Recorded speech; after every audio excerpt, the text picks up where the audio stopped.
निधि और उसकी सास के बीच हमेशा किसी न किसी बात पर अनबन छिड़ी ही रहती है, जिसके चलते दोनों कभी एक दूसरे को समझने और प्यार करने की कोशिश तक नहीं करती। अरे मेरे तो भाग ही फुट गए जो ऐसी बहू मिली। हाय, मेरी तो जिंदगी बर्बाद हो गई। भगवान, या तो अच्छी सास दे देता या फिर गूंगी। इन्हें मेरे सिर बिठाकर कौन से जन्म का बदला ले रहे हैं भगवान। क्या बोली? वही जो आपने सुना। इतनी बड़ी हो गई कि सास से जुबान लड़ाती है। अरे यही सीख कर आई है क्या मायके से? अरे नहीं नहीं, उसके लिए तो ससुराल ही काफी है। मेरी सास ने मुझे बहुत अच्छे से जुबान लड़ाना सिखाया है। हाँ। सास बहू की तीखी नोक झोंक चल ही रही होती है कि दीपू वहां आ जाता है। रिश्ता करते हुए पति पत्नी की जगह सास बहू की कुंडली मिलानी चाहिए, क्योंकि अगर सास बहू का रिश्ता अच्छा नहीं तो उनका पता नहीं, पर पति की जिंदगी तो पक्का झंड है। मुझे अपने सामने कोई झगड़ा नहीं चाहिए। बस करो दोनों शांत होकर अपने अपने काम में बिजी हो जाती हैं। दीपू ऑफिस चला जाता है, जिसके थोड़ी ही देर में दीपू की बहन कल्पना का फोन आता है। अरे कैसी है रे बेटा? ससुराल में सब बढ़िया है ना? कोई तुझे परेशान तो नहीं करता?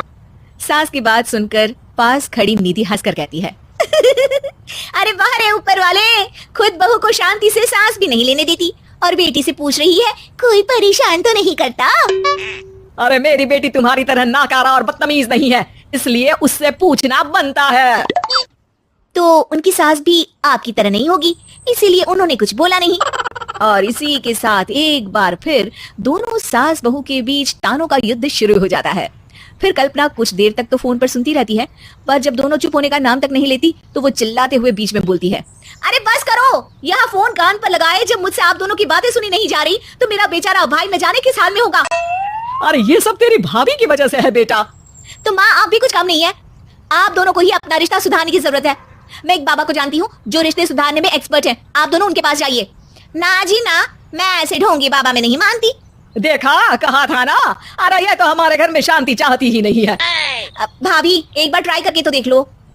इस पर निधि मान जाती है और अगले ही दिन दीपू के ऑफिस जाने के बाद दोनों बाबा के पास पहुंच जाती हैं। सास बहू के बीच रिश्ता कुछ ज्यादा खास नहीं है, हर समय तू मैं चलती रहती है। हाँ जी हाँ, बिल्कुल सही। आप तो बहुत ज्ञानी है बाबा जी। तो उपाय सुनो, बहू को साफ और सच्चे मन के साथ सास को 12 लाल और 12 हरी चूड़ियां भेंट करनी है। मतभेद अपने आप कम हो जाएंगे। बाबा का उपाय सुन अगले दिन निधि सास को चूड़ियां भेंट कर देती है, लेकिन इससे भी उन दोनों के बीच कुछ सही नहीं होता। अरे पक्का इसने ही किलस कर चूड़ियां दी होंगी, तभी कुछ नहीं हुआ। दोनों दोबारा बाबा के पास जाती हैं। कुछ नहीं होता। तो दूसरा उपाय सुनो, सुबह सूरज निकलने से पहले ही घर की सफाई कर सारा कूड़ा घर से बाहर कर ठंडे पानी से स्नान करना है। इससे दोनों के बीच रिश्ते अच्छे हो जाएंगे। अरे इतनी जल्दी मम्मी जी ही उठ सकती हैं? ये आपको ही करना पड़ेगा, मैं अकेली तो लड़ाइयाँ नहीं करती ना।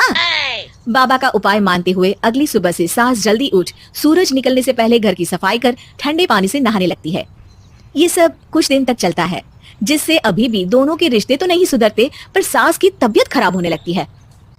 अब लगता है आपने मन से काम नहीं किया होगा, तभी तो रिश्ता वैसा का वैसा पड़ा है और तबीयत खराब हो गई। अरे सही कहती थी तुम, कल मुहा ढोंगी बाबा। देर आए पर दुरुस्त आए। चलो आराम करो आप। अब निधि बाकी काम छोड़ सास की सेवा करने लगती है। अपनी पत्नी और माँ में ऐसा बदलाव देख दीपू बिल्कुल हैरान रह जाता है। अरे कहीं बाबा ने कोई जादू टोना तो नहीं कर दिया? मेरी माँ और पत्नी इतना घुल मिल कर तो नहीं रहती। ओहो सरकाज़म। बस बस, अब जाओ और अपना काम खुद कर लो, मुझे मम्मी जी का ख्याल रखना है। निधि की बात सुन हैरान दीपू बस उन्हें देखता रह जाता है और निधि सास का ध्यान रखने में लगी रहती है। इसी तरह दिन बीतते हैं और निधि आधे से ज्यादा समय सास के साथ बिताने लगती है, जिस वजह से उन दोनों का रिश्ता पहले से अच्छा होने लगता है और वो एक दूसरे को समझने लगती है।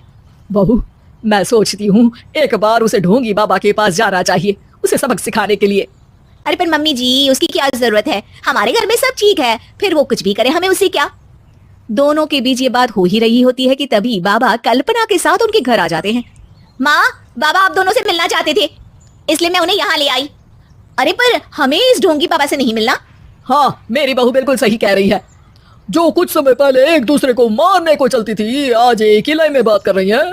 आपको अपने रिश्ते के लिए किसी बाबा के नहीं, अपने आप की जरूरत होती है। रिश्ता सुधारने के लिए जरूरी है कि सास बहू को अपनी बेटी और बहू सास को अपनी माँ जैसा समझे और प्यार दे।